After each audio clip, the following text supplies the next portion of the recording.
This is an experimental video. It's a tour of my backyard garden, and we've had a lot of rain lately. Basically, there's been a lot of rain all over the place. Now, people talk about climate change and global warming and all that sort of thing. But when you work with plants and you're outside gardening, farming, homesteading on a daily basis, you tend to be more in touch with nature. You're out there in the rain, under the sun. You feel the slight variations in pressure, the intensity of the sun, strength of the wind, all of those things. And you're constantly monitoring the weather. You check weather reports, not usually from the local TV stations, but from places like NOAA, the real meteorologists. And you try to figure out what's going on. Now, I look into the science all the time, and I see things like China has been putting chlorofluorocarbons into the atmosphere, and somehow that's gone unnoticed for years. We banned them. Well, they were banned in the world back in, I believe, the 70s because of the hole in the ozone layer that opened up in Antarctica. But apparently no one's been paying mind to what China's been doing. Now, a hole in the ozone layer allowing ultraviolet rays into the atmosphere, through the atmosphere into the surface, is far more serious than anything that any of the UN IPCC people have tried to warn people about. Likewise, there's an anomaly they call the South Atlantic anomaly, where cosmic rays are coming in to the planet. And the magnetic field is very weak there. And when this sort of thing happens, this totally disrupts weather patterns around the world. Because we live in this ecosystem that's constantly trying to keep a state of equilibrium.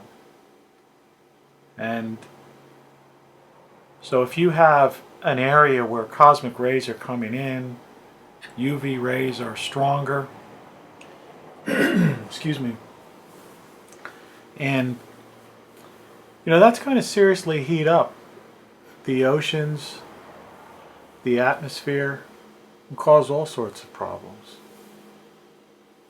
And like I say, we're in this grand solar minimum, so we have this weakened magnetic field which allows these cosmic rays and solar rays to come in. And that's why I noticed,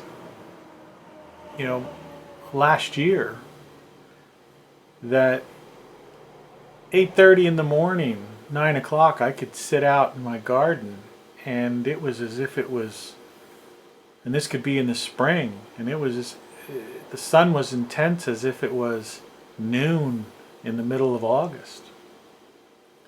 Now, that's not caused by CO2 in the atmosphere. That's caused by cosmic rays, UV ray coming in, getting a free pass through our atmosphere. So it's very important that people really, don't just take anything on face value when you hear people just use these talking points. We have some serious changes going on in our climate, but most of them are due to cyclical solar cycles that go way back before recorded history. The only way we even know about these things are through ice core samples and geology. So I didn't want to get too much on a rant about that, but I see it pop up, almost daily. Someone talking about climate change or global warming as the number one threat, to civilization. And indeed, the climate changing is a threat to all of us, but we have to learn how to adapt to it.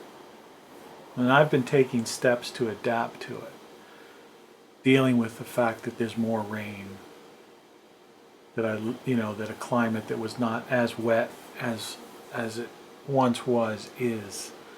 And these are the steps, rather than trying to create some sort of politicizing this thing. What we really need to be doing is planning for the changes that are going on around the world. And I don't see that happening at all. I see people talking about getting involved in some treaty or paying taxes, climate taxes, and all this kind of stuff. When you have countries like China that, aren't abiding by even 50, 60-year-old treaties. So why would they abide by a new treaty? The underdeveloped countries, or what they call the developing nations, are more likely to abuse the system than developed nations. The U.S. has come a long way over the past 50 or 60 years, particularly when it comes to emissions and pollution. Time was all cities were covered with layers of smog, and waterways were all, factories were dumping all sorts of chemicals into waterways. Cars and trucks and industrial factories were just pouring out all sorts of things into the atmosphere. But over the past 50, 60 years, we've come a very long way. We don't, where China, you can't see, Beijing, you can't, has zero visibility sometimes. In New York City, we don't have that problem. So our cars have become more efficient. Our factories have become more efficient. Everything we do. And that's why treaties don't work. What works are planning for the fact that the earth is going through changes, most of them cyclical, most of them relating to the sun and how that affects the earth's climate, magnetic fields.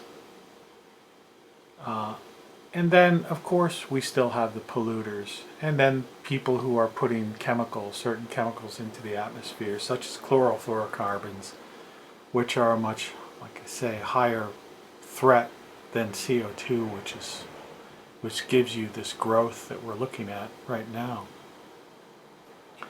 This is my backyard garden. I don't know why more people don't do this. I'm growing on the left side. There was broccoli, and I've got some new kale plants and peppers growing there. On the right, just a ton of lettuce. Lettuce has been growing crazy because it's been raining so much. And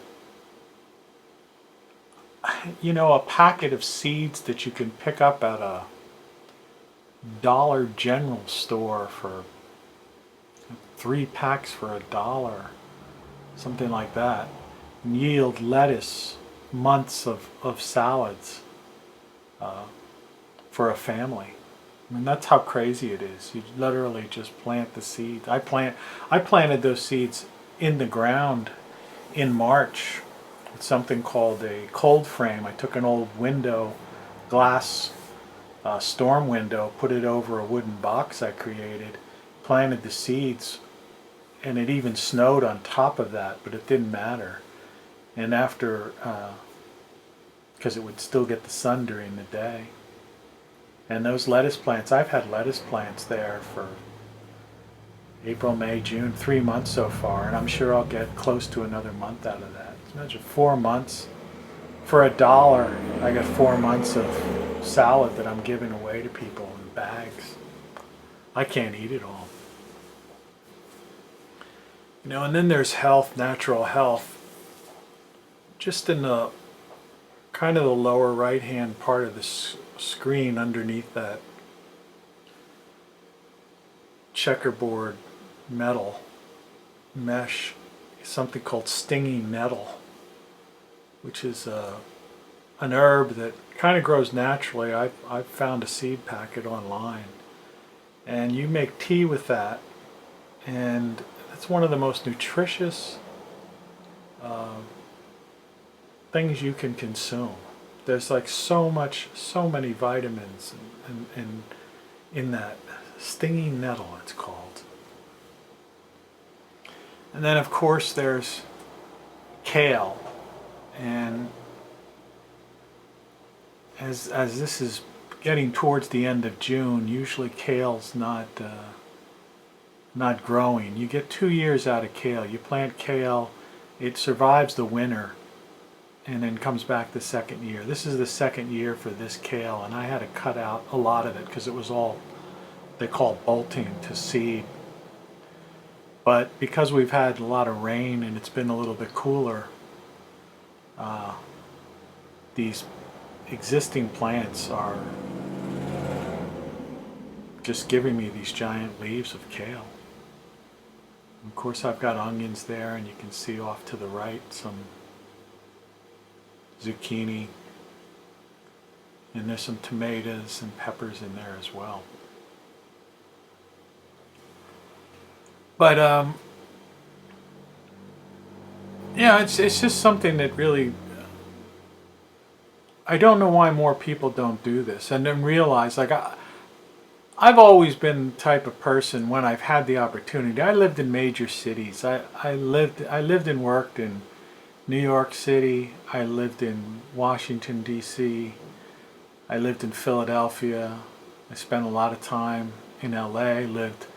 I lived in Hollywood, Beverly Hills, and mostly in Malibu, where I used to have a view of the ocean.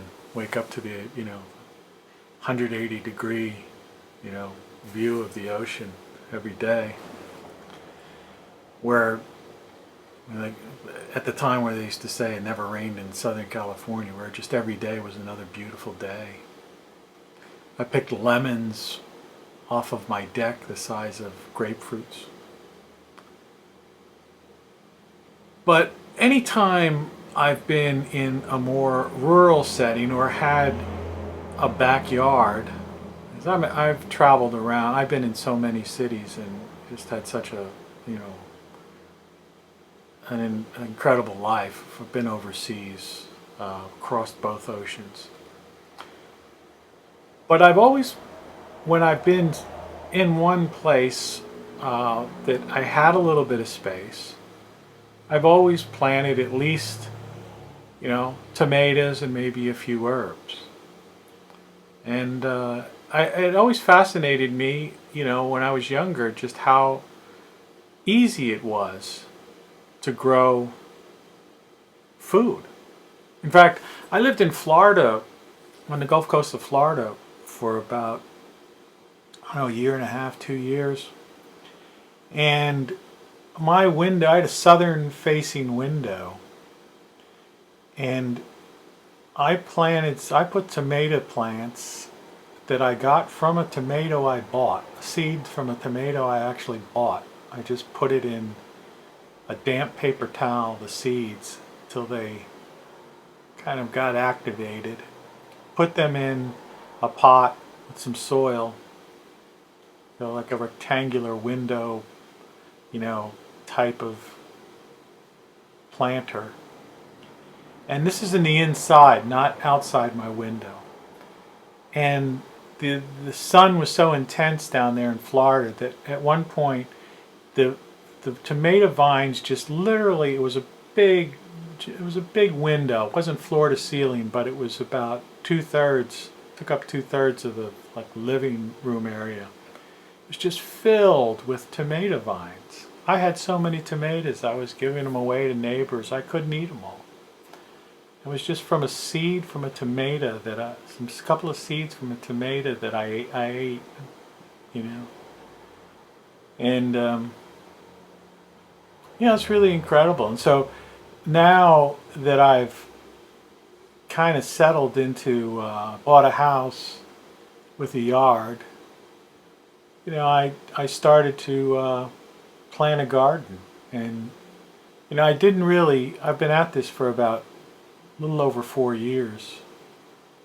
And when I first did it, I was just thinking like, the average person, I'd just grow the simple things like a tomato, something like that. But, I got into watching YouTube videos and seeing all these people who are homesteaders, and, absorbed all the information that they're willing to share. And I said, well, why just grow tomatoes? I mean, why not grow everything? What do I eat? And so I started to plant everything that I ate. You can see on the bottom right hand side there's some onions coming up. These are some tomatoes. On the lower left hand side, right at this second, we're passing a pepper plant. And of course, the squash zucchinis is coming up right now. And I always put down some mulch to keep the weeds down. Zucchini, as anyone who's ever grown squash knows, once they start yielding, you get an unbelievable amount of productivity from those plants. I grow them because it's fun, and I like zucchini. But last year I literally had trouble giving them away. People were like, I don't need any more. I mean, that's how many I got. And again, these are from like a seed packet that may have cost 50 cents or something like that. So I've got 2 plants there, and I have some on the other side of my lawn. In that little cylindrical cage is a basil plant growing, and to the left of that is a parsley plant that's gone, and oregano that's going crazy. Fresh oregano is incredible. But when you think about this, the cost of food, the fact that the climate, is going through changes, the availability, which may affect the availability of food. Here in the U.S., this past spring, there's been so many floods in the Midwest that's devastated farms. And so inevitably this sort of activity will either cause the price of things to go up, or there'll be shortages of certain foods from these farms that were flooded out. We're talking oats from over states, statewide. But any person who has a tiny little plot of land, a space, in fact, I'll be showing you a little bit later on in this video, a space, and it was in my recent book, which was more of a 2019 date planner with a few essays and some stuff in it, but I also included the plans on how to build a raised bed garden. And the thing is, you can take, it's called square gardening, and that's where you take say a 6, you could make a 2x6 box, imagine, rectangular 2x6 area. You get some 2x4s or 2x8s. You cut two, you get four, you get 2 boards, depending, you could get 2x12s would be the ideal. You cut them, each board at the 6-foot length, and that gives you 2 6-foot long boards and 2 2-foot long boards. And then you just connect them at the ends to create this rectangle. And then you get a piece of string and you create it into squares. So you have 6 squares. And in each one of those squares, you plant a different thing. You could put a little tomato plant, a pepper, lettuce, favorite herb you have, things like that. And you could have 6 things growing in a 2x6-foot space. I mean, you could almost actually even do that on a, on a porch or patio. You don't even need to have a backyard. And you can yield an awful lot of food. So that's been one of the things that I've been doing lately. I've just I've been thinking it's fun and it's something to do. I love being outdoors. I've been kind of semi-retired doing work.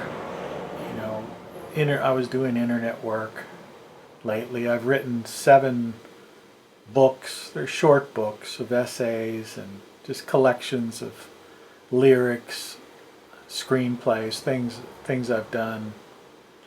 I've written about 36 songs, and that's basically what I do, and I try to spend as much time outdoors as possible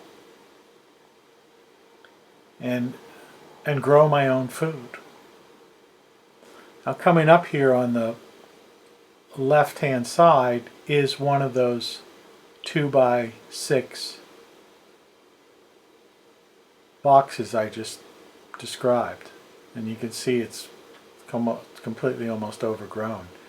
But inside that particular one, I have, you see that leaves hanging out towards the far end of it. That's Swiss chard. That big bushel there towards the left of it is parsley. In the right hand side is cilantro.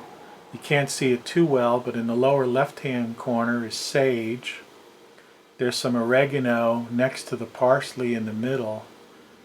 And then on the far side I planted an onion. I actually have that space. I'm going to put something else in there. And there's a smaller box that's starting to come in view on the right hand side, and as you can see, that's just a bushel of oregano, parsley, and kale. Just it grows like crazy. And I haven't really watered this garden this year much at all because it's rained so much. But everything seems to be doing good. I just, like I say, it's hard to you can't even give the stuff away. You know, every day I eat fresh from my garden. Um, so that little rectangle we're looking at right now, there's my cat in the background, is something that I would recommend every person do. Just 2 boards cut and cordoned off with a piece of string into squares, and look at all that stuff. Then you choose whatever you want to put in there. I put these mostly herbs in that particular one. Self-sufficiency, self-reliance. It's like learning how to cook. It's the idea of, I'll once I start getting zucchinis and carrots and potatoes, which I also have planted, and and those things last forever. Put them in the refrigerator or just keep them in a cool, dark place. And I make soups. There's so many people that just don't even seem to know how to cook. They just want to buy some pre-made thing from the store. It costs, comes in a bright and shiny package, and they pay $7 for something, and it's crazy. Or I've seen cans of these hearty soup type of things sell for $3 or more, and really all you need to do is boil water and put in some onions, fresh herbs, chop up some carrots, potatoes, things of that sort. I put in kale, and make yourself some delicious soup. Just take like a angel hair pasta sometimes, a little tiny box that you could get for $1 or less. And 1 box of that, I break that up and put that in with my homemade soups, and that makes noodles. And it's crazy. The only thing I buy at the grocery store anymore are things like salad dressings, olive oil, and certain seasonings that I don't grow yet. The phone's ringing. Sorry about that interruption. This is just a crazy ramble video.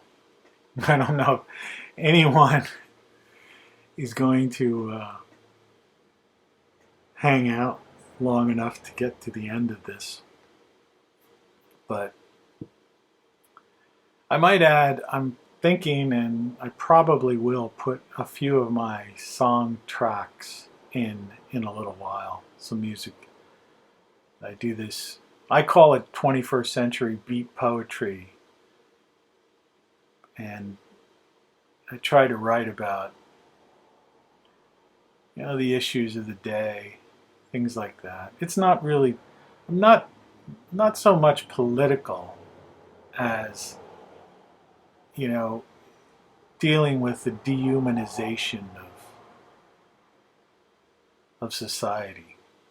This whole idea, this fits right in with what, this whole idea of growing things in nature. There's this idea of artificial intelligence, AI, and then augmented reality, which is something that I guess Apple is pushing, where you can wear these glasses or look through your camera on your smartphone, and you're looking at the real world, but set within that real world are these artificial constructs and things. Or like virtual reality, like it and unlike it, the real world can be augmented. So the way I see some of the things that are coming out within the next year or two, imagine putting a pair of glasses on, and instead of having a giant big screen TV in your room, that big screen TV is projected through the glasses into the world you're seeing through your glasses. So you could sit in your living room and be staring at a blank wall and actually be looking at a, 120-inch wide TV. And instead of having some kind of crazy theater sound system, that's coming in through these bone speakers that rest on your ears and actually vibrate directly into the eardrum. So you're in this surround sound. And what we're looking at right now, not to interrupt from that, is this is the bird's eye view of that four square idea, six squares of this square gardening idea. So you see in the upper right cilantro, the lower right sage, the lower middle is overtaken by parsley. Above that, some oregano, and then to the upper left is Swiss chard. And again, this lower left, I have 2 onion plants, but I think I'm going to swap those out for something else as this parsley is dying off. Parsley is what they call a cooler weather crop. So once the summer hits, the heat of the summer is, those things kind of just go to seed and it's done. So parsley, oddly enough, parsley and kale, they have something in them which is amazing in nature, that they survive straight through the winter, and they can be frozen and they don't die. They just, once they thaw back out, they live through it. So I think they call them biannuals. You get two years out of those particular crops. And again, a couple of seeds, couple pennies worth of seeds, literally, and you've got all those herbs. But getting back to this AI thing. So I always felt that the human mind, the human body, is the ultimate robotic machine. And it's this idea of people talk of we're clearly in my mind it's clearly we're created. And I've always loved science fiction, so bear with me on this. I don't want to get into religion or those sorts of. I'm not trying to get into some philosophical argument about this, that, the other, or a religious argument based upon anything of that sort. But just in a purely sense of whatever you believe, you look at the complexity of the human body, the capability of the human mind, the ingenuity of humans, the adaptability of humans, our ability to manipulate the world we live in, utilize tools to create things, to do stuff like even just gardening, to figure it out. Someone figured out at some point, not someone, but I guess simultaneously groups of people, humans, realized that, hey, it looks like where those fruit or vegetables fell, and those things, whatever they are, which we call seeds now, that where they fell to the ground, new ones grew. Hey, what if we take those back to our little area where we live and put them in the ground closer to us? Maybe we can have that stuff growing and we don't have to go out foraging all the time. we can actually, and then you created this agrarian society as opposed to the hunter-gatherers, that sort of thing. But that's when you look at the human mind and its ability to comprehend these sort of things. That's really like everyone, all these people that are into AI and computing and thinking that the future is with machines. I always look at them and I go like, did you ever just sit back and think? Haven't you ever like used your hands? Haven't you ever done anything? Tried to fix a thing? Problem solved, and realized that humans have such incredible power, computing power within their own brains. I mean, sure, it's great to create algorithms and quantum computing that can deal with so much, vast amounts of data and, crunch these numbers in microseconds, things that normally would take us, could take us years.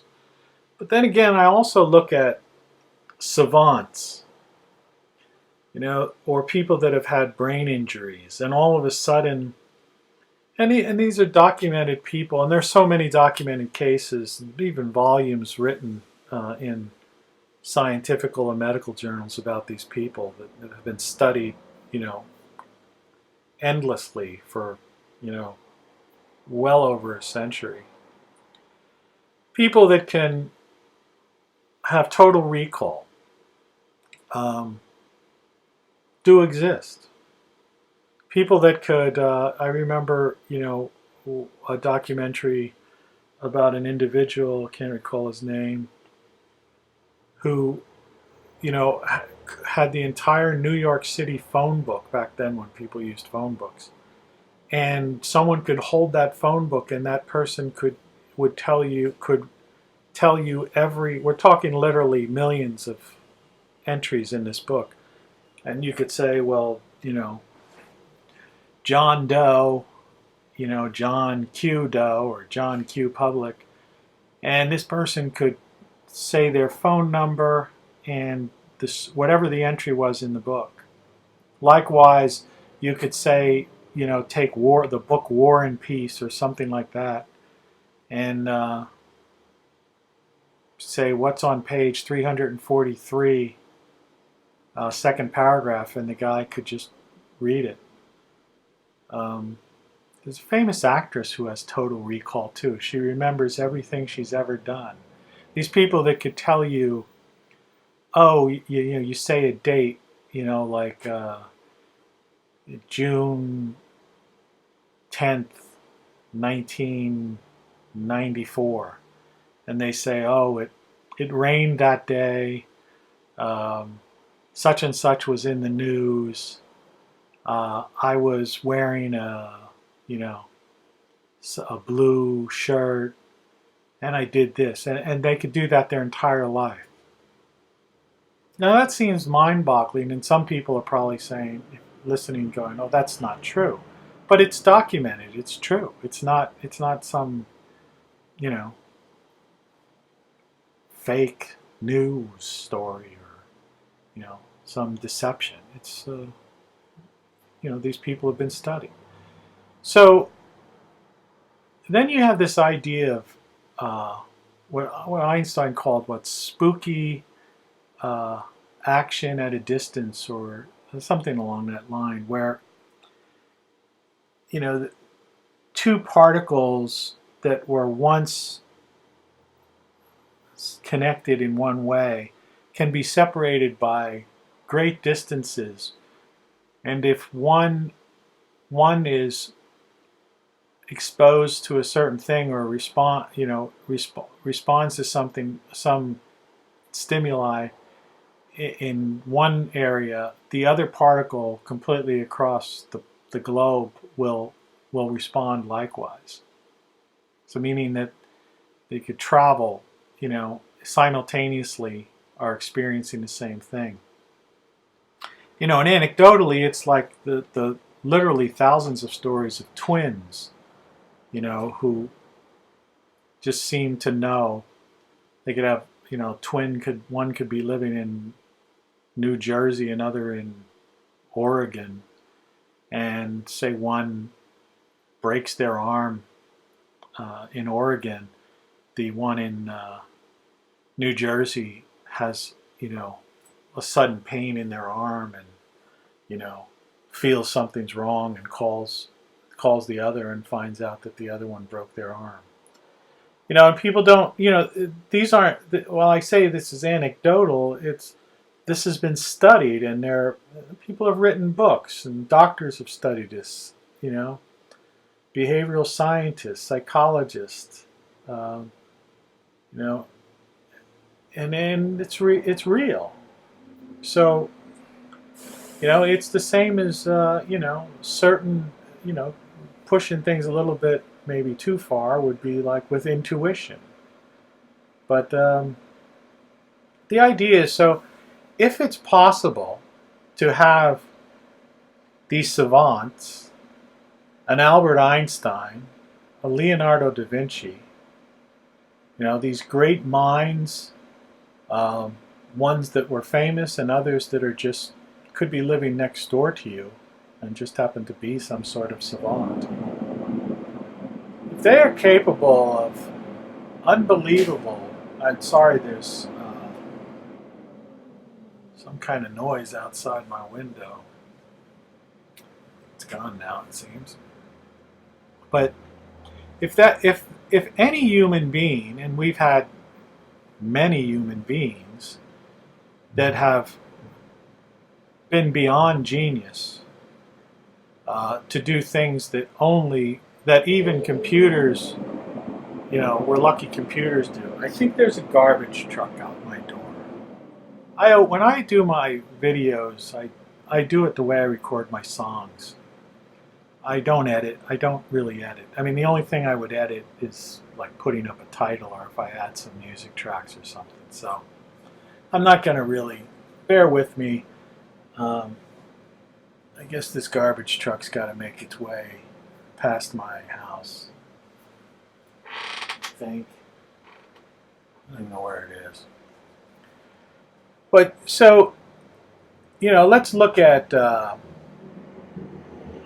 mind like Einstein, or Da Vinci. I actually prefer Da Vinci because the one thing that AI or computers don't have, that humans that have brains that are incredibly capable of uh, storing data and recalling data and having instantaneous access to that data, is that humans have an added thing called creativity. Now, machines are not creative. They don't have that element. What makes us human is that ability for us to, and I'm not talking about problem solving. If you talk to someone at MIT, they might say, well, we have algorithms, programs that can get creative, or like the Google Mind or whatever that's called, where it was creative in solving the game Go or something like that. No, I'm not talking about coming up with taking uh, strings of data sets and then simultaneously you know processing all possible options and coming up with a new way to solve a problem. I get, in one way, someone could say, "Oh, that's creativity." Yeah, I guess that would be, for a machine, that's about as creative as a machine can get. No, I'm talking about the Mona Lisa.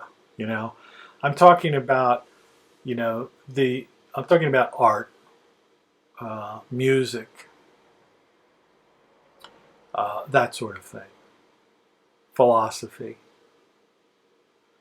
creativity in the sense of uh, something from almost nothing, which humans have that AI doesn't have, and I don't believe ever will have. And then these individuals that want to believe that the brain is strictly an electromagnetic or a bioelectric computer processor that they're going to be able to download eventually into some kind of machine consciousness so that a person could survive indefinitely. The Ray Kurzweil idea. And again, he's over at Google too. The thing about that is that all it would be a snapshot of you, if that were even possible, which I doubt, but if it is, a snapshot of that individual at that particular time. Of that particular process, what was going on in the process of that particular brain at that particular time. So you're not transferring your consciousness. You're not transferring, you are not putting yourself into an android body, as they would say on Star Trek or something like that. Instead, it's just, like I say, if, and it's a big if you were able to download a person's memories, brain, it would just be a snapshot. It would be nothing more. It would be almost something that similar to actually programming, a machine to know everything that you know and more. What we're looking at now is on the far right. Those are sunflower seeds, some onions there, kind of scallion things. The next over are carrots. Last year I had a whole ton of carrots. This year I only have, I'm lucky if I have about 8 carrots plants planted. On the lower side are some more greens, and up towards the top there, and we'll pan in as this pans. Those are potato plants. They get flowers on them and a lot of leaves. The potatoes grow into the ground, of course. So, I don't buy into this idea. I would rather see research being done into why can't more of us be Da Vinci's, Einstein's, or savants? The capability of the human brain. And, is it the education system that limits, and confines us as children, from being free to, our brains are not really open enough to explore, ideas and to be truly creative. And you see people today, there's a lot less creativity in society because people have adapted to this machine world, the smartphone, as you become reliant on it, dependent on the device, as opposed to using their brain for the same thing. People, I could think growing up, and if you read a lot as well, people who really had a great command of language, knew all kinds of words to express themselves and express things. But today, someone just talks into a machine or Googles something, and they don't use their brain. They don't hold that data within themselves. All the data is stored within the cloud. So what do people have? What are human beings becoming? just it's the biological units to consume things for the corporate, for some global corporate groups that are ever merging and shrinking into a handful of, conglomerates that just use human beings more like cattle. I've often said, it's like when you look at countries, it's like they're tax farms. I'm not the first one to say that. But really, what is it? We're cattle. We're treated like cattle. Our purpose is to, you know, consume and pay taxes. And we're treated like people treat some people treat cattle. Some cattle's abused, but we're afforded the comforts of life while we're productive members of society.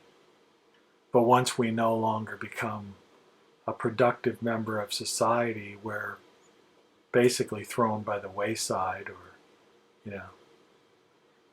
And that's what this dependence upon machines and where we're moving with AI and augmented reality. The dependent on the devices that we're becoming very little more than just biological units, cattle. And it's sad, to see that. When you look back and see the highest that humans have achieved, over the millennia. I mean, going back, to ancient times, predating, the pyramids and the Sphinx and Sumerian culture, and going back at least now, perhaps beyond 12,000 years, perhaps 30,000 years, forward to, Greek, Roman, and, European, South American, early, cultures that have produced, that were very organized, very intelligent, very creative, and built civilizations that flourished for hundreds, if not thousands, of years. Whereas this technological age, computer age, is barely 70 70 or 80 years old. And it's and what have we seen during that time? Constant wars, world wars. Most of our technology was created through military and, untold deaths. So it's not, when you talk about what is progress, what is, what's really, what is humanity? Where's humanity going? You know, I look a lot at this and I go, I love computers. I've made a living from computers for a very long time. I was one of the first guys on the internet. I've always had websites, designed, broadcast, streamed audio before anyone was before they even knew what a podcast was. I had a weekly, online radio show. But so I embrace technology. I think it's great, but to be dependent upon it or to allow it to dehumanize you is something that I don't think enough people pay attention to. There's my little lounge chair. Everything's all wet because it's been raining for days now. But normally this area, I sit on that chair for an hour in between doing some yard work and, soak up the sun, which is definitely incredibly healthy for you. I've built-in speakers above the chair. I listened to music, built a little mini greenhouse next to it, with a picture of that, inside of that, towards the end of this. And I have a birdhouse, and I think earlier you saw that little bird in slow motion. I just sit out there and I'm, surrounded by nature, and feeling the sun on my face, breathing fresh air. And, that's being human, But I'm still, using technology to listen to my favorite music.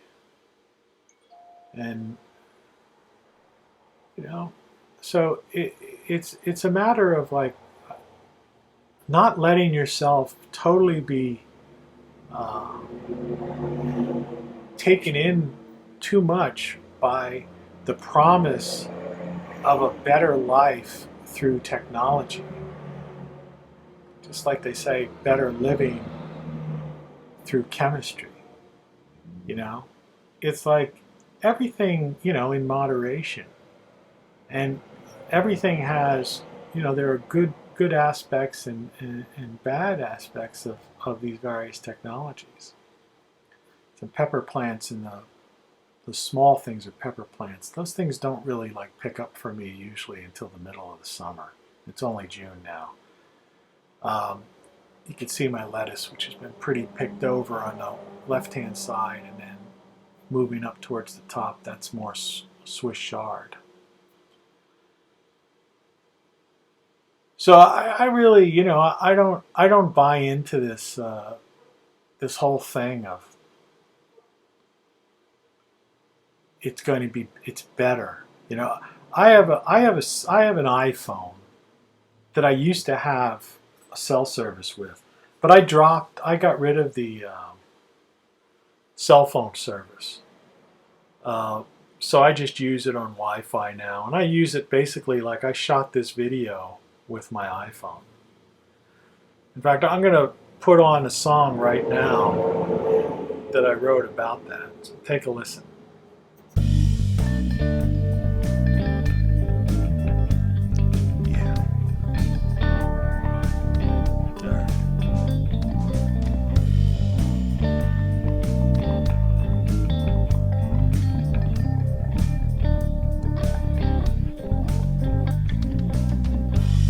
I dropped my overpriced smartphone and it shattered. Surprisingly, my first thought was that I was free.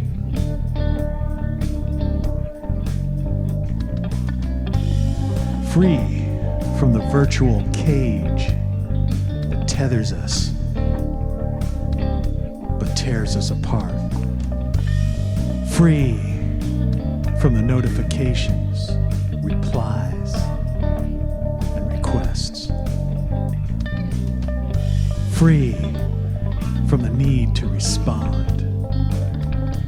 Free from the falsities and deceptions by those with warped agendas. I was no longer a slave to tech or to any person, place, or thing.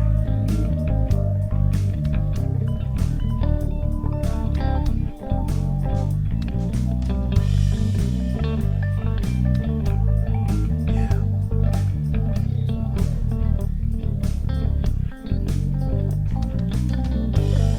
I canceled my cellular service and got a voice over IP phone. Broke the chains that bind us to a ringtone.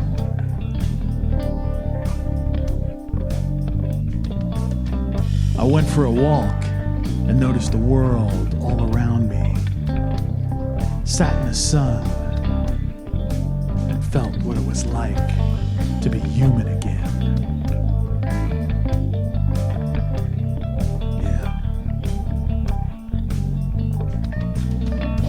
Free from the virtual cage. Free to enjoy natural life, free from interruptions, no longer enslaved, the way it used to be.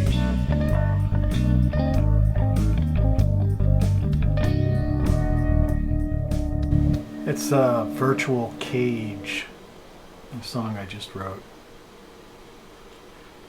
But it's very true, that it's like once you're out of that, once you break free, it's a whole new world. It's you see things in a completely different light. It's like there used to be a band called The Association. They did a song, there's a line in the song of theirs called, I took off my watch and found I had all the time in the world. It was called Time for Living. I took some time for living.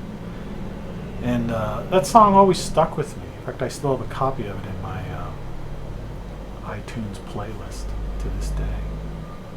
And listen to it from time to time. So, that's what I'm really getting at here is that, this whole idea, you don't have to be a homesteader, you don't have to be a gardener, you don't have to get back to nature.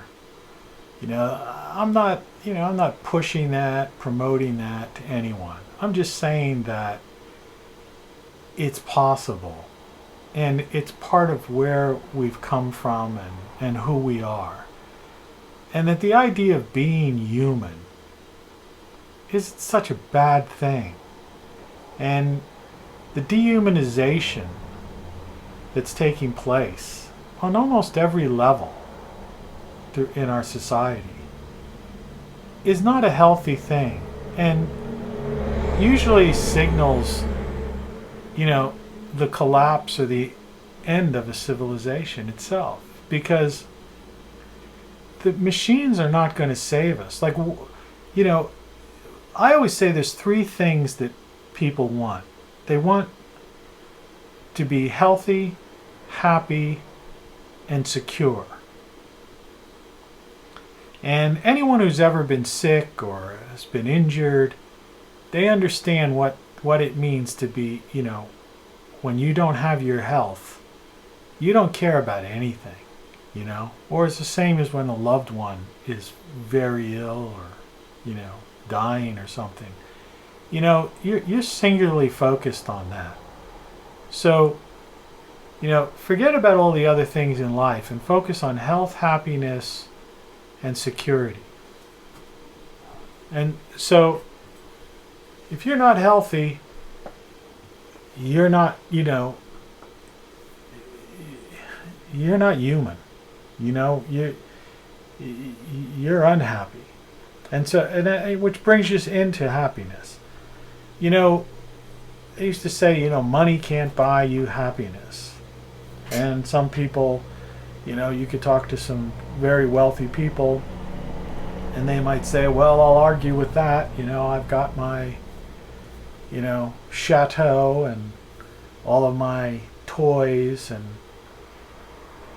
this, that, the other. But, those technology and toys, they will give you momentary sense of being happy.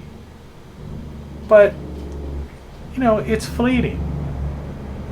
Because getting back to your health is at the moment you get older, or you have some health problems, or you break up a relationship, or you lose your job, whatever.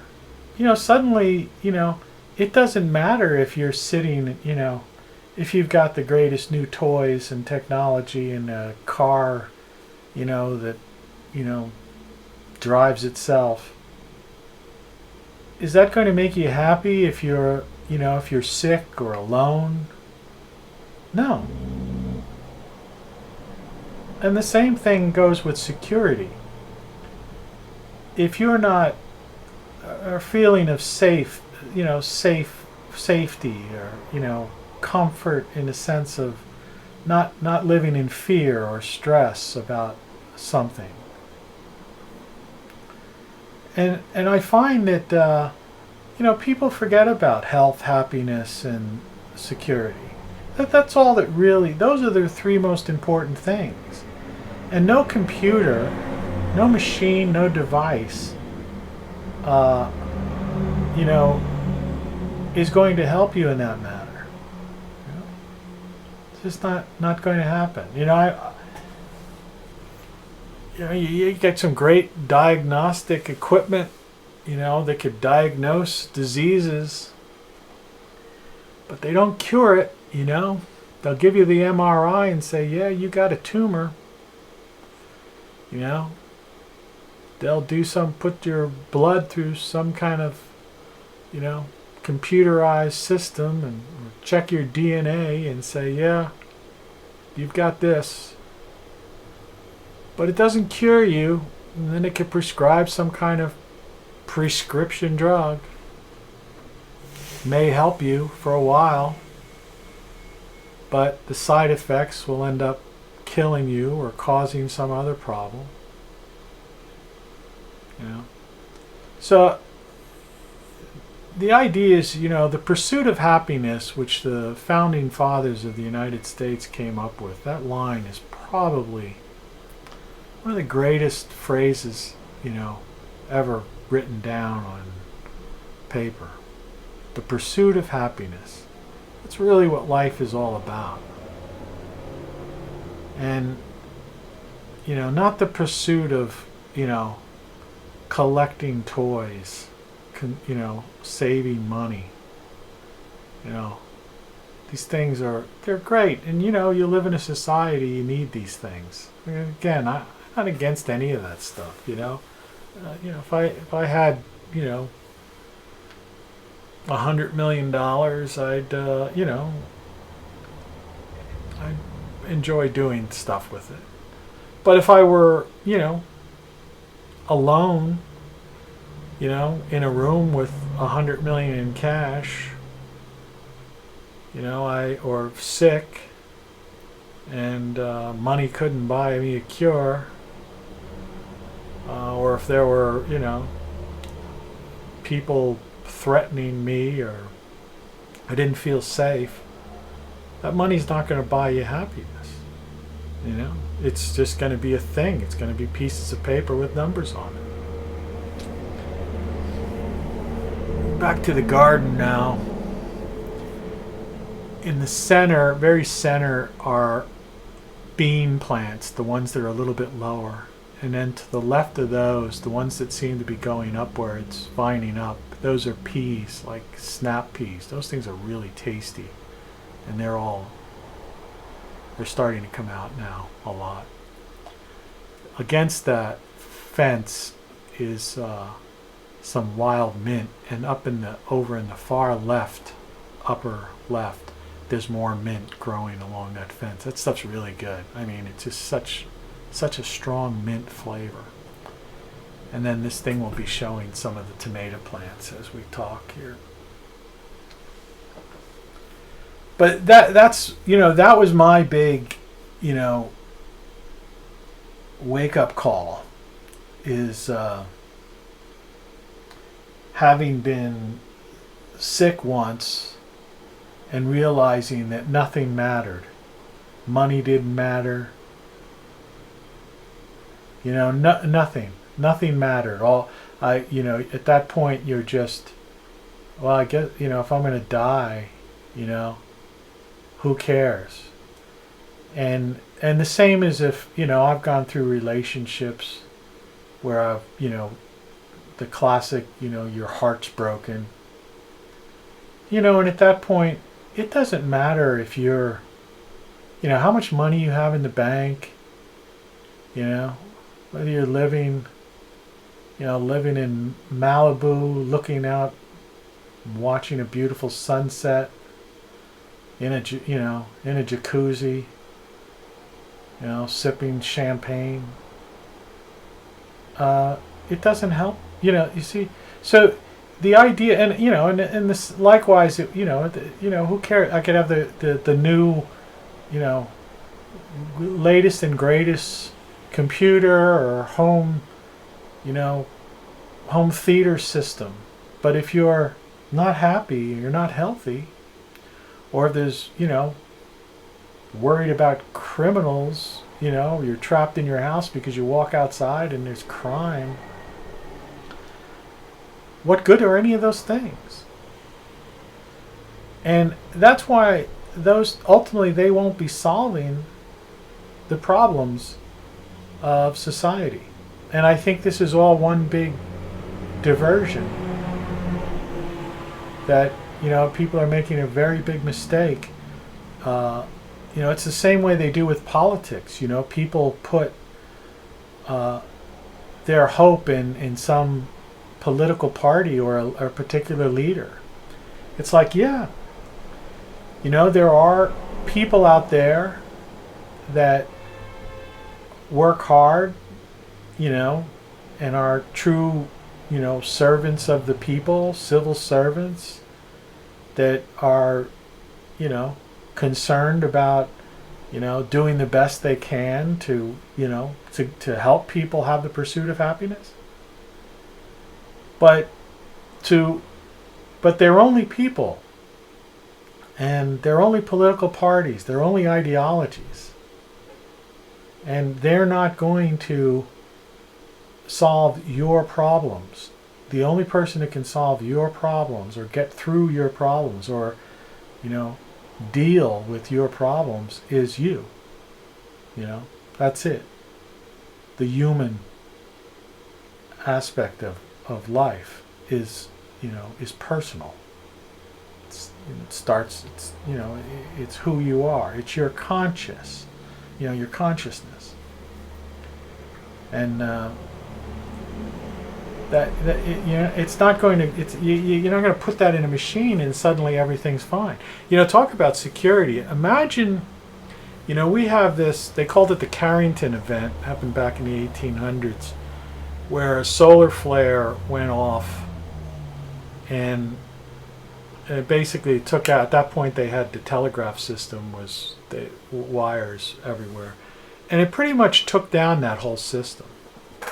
And there was another minor flare that took out a portion of Canada, the power grid in Canada, and that was actually in recent, not too distant past. But they say if one of these events happened again, it could literally take out the power grid. We could be back to, there would be no internet, no technology. I mean, that's just something that would happen with our sun. That has happened and will happen, can happen cyclically. Forget about threats of war and all that stuff, and the Russians are coming. Just the idea of a natural, disaster like that in our solar system. And, there is no technology. They say the grid's in such bad shape, to rebuild the grid and all these various transformers and how everything ties into one another, it could take upwards of years, to get it back going, And even if it only took a matter of months, it's like things that, everything is so dependent today on technology. There's 3 days worth of food in your grocery stores, You wouldn't be able to order anything from Amazon. That kind of stuff. People would be basically back to living the way it was in, the 1800s. Look at some of those pictures of the Civil War era and think about how people lived. I always say that one of the greatest inventions that mankind has ever created is plumbing, is the toilet, the indoor toilet. Sewer systems, there's no electricity. Everything's dependent on pumping, and processing sewage and pumping water into houses and stuff. People think, oh, well, the lights go out, it's a power failure. No, a protracted event like that would literally just bring society to a halt. And then these people that just don't think, have no skills, have not, imagine they would be completely lost, and there would be just complete and utter chaos. So if your brain, say this thing didn't happen for another, several decades, where they're capable of, and again, the big if you could upload your your brain, not your consciousness, to a machine. Well, what happens if the grid goes down? Right? So there's so much security and immortality there. So, I never heard anybody even mention anything like that. But it's a fact. So I guess what I'm really saying is that I think it's great to enjoy technology and all the toys we have. And I use them. I've used them to make this video. But to become dependent on them, instead of using our brains, using our creativity, our own personal problem solving, to be reliant to ask Siri or Alexa for everything, to not know how to get a thing or fix a thing is no way to go through life. Whether or not there were a natural disaster or not. It's just, at some point in your life, you're going to most people experience a health issue, or have some sort of something that depresses them or causes them to be very unhappy, or they find themselves in a situation where they don't feel safe and secure. And the idea is that no machine is going to solve those problems. But if you're involved with the improvement of the human being, the human spirit, if you will, then those problems can be solved. We can solve health problems through better nutrition, through better living, not being reliant on diagnostic machines and chemicals that cause side effects. Trying to have immerse ourselves in machine activities, computer activities, and be reliant on these things is not going to give you true happiness that's going to last through your entire life. Human contact, ultimately social media can't replace, physical contact. And getting together with people where everyone's staring at a smartphone instead of truly interacting is not being social. You may as well stay home or use one of these augmented realities or AR devices or AI devices to gather. And missing that human touch, that human contact, is something that is going to haunt people in the coming years. So anyway, it's an interesting gardening tour, and this is a crazy rant. It's actually the length of a feature film. These are my tomato plants, which are kind of doing pretty well right now. I was worried about them for a little while. Behind, on the other side of that white lattice are spearmint. They grow wild, but and they're next to the pond beyond, a man-made pond I made. And they keep the insects down too. The birds also eat a lot of bugs too. But it looks like I'm going to have a fairly good tomato crop this year. So I'm looking forward to that. I like tomatoes. I'm growing Roma tomatoes, beefsteak tomatoes, and I guess some generic tomatoes.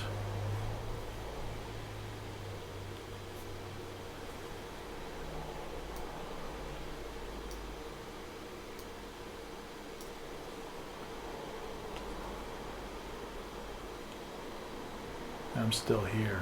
I think it's time for another track.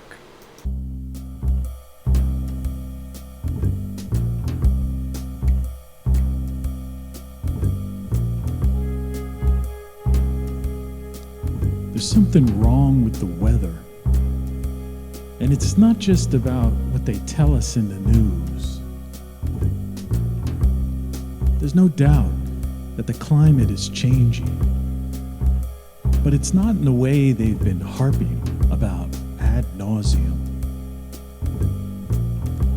The jet stream looks like a roller coaster, and the storm tracks are behaving erratically.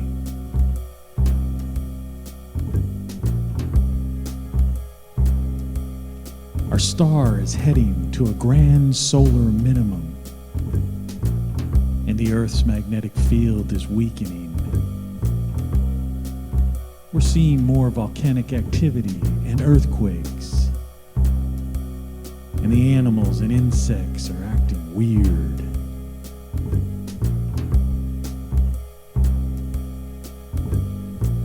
It's getting colder and wetter in milder climate zones, and unpredictable everywhere else. The forecasts are wronger than ever, and the weather changes daily on a dime.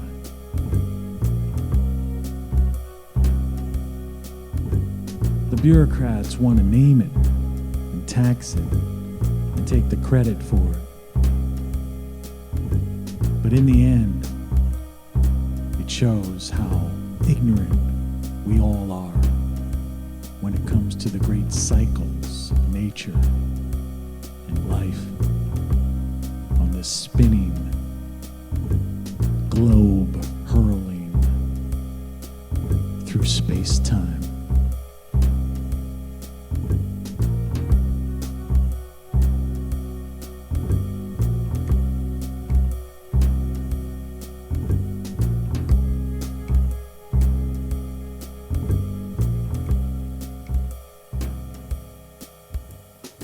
Yeah, this is my greenhouse that I built. It's just like a four by five. It's my thumb. Sorry about that. Like a 4 by 5 little. I should have edited that piece out, but like I say, I'm like one of these guys that just wants to keep things honest, raw, the way they are. This door was taken from an interior door, and it was painted with interior paint. It's all bubbled off. But anyway, I've found that having the greenhouse is really great in earlier spring and in late fall. And you can see I'm growing, like I've got some tomato plants, peppers, some bell peppers growing in this thing. And they're also backups in case we get a hailstorm or something gets damaged. I'm able to use this here. So anyway, that's that. Thanks for putting up with this if you made it through. And if you like my music or my stuff, buy one of my shirts or songs or listen on Spotify. Until next time, take care.